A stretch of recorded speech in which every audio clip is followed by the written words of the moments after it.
মা আমি একবার চেষ্টা করে দেখলে হয় না? বলছে না খোকা না, তুই কখনো এই কাজ করবি না। তুই যে আমার বুকের নিধি, তুই যে আমার বুকের মানে, তুই ছাড়া আমার আর কেউ নেই। ওরে মানে ওরে খোকন, তোকে হারিয়ে আমি কেমন করে বাঁচবো? তুই আমাকে কথা দে বাবা, তুই কোনোদিন কোথাও চলে যাবি না। কথা দে, কথা দে। ধ্রুব বলছে ঠিক আছে মা, আমি তোমাকে কথা দিলাম, আমি কোথাও যাব না, কোথাও যাব না।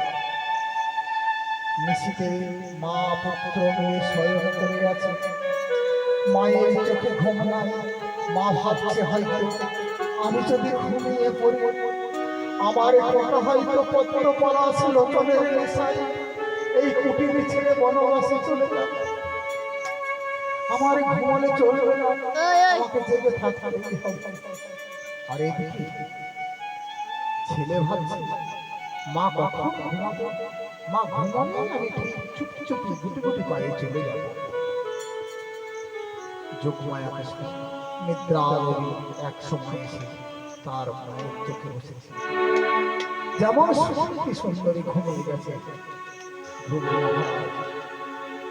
গুটি গুটি পায়ে ঘর ছেড়ে টুকটুক করেছে গভীর বনের মধ্যে। গভীর বনের মধ্যে চলে গেছে সেই ধ্রুব মহারাজ। বনে গিয়ে খুঁজছে কোথায়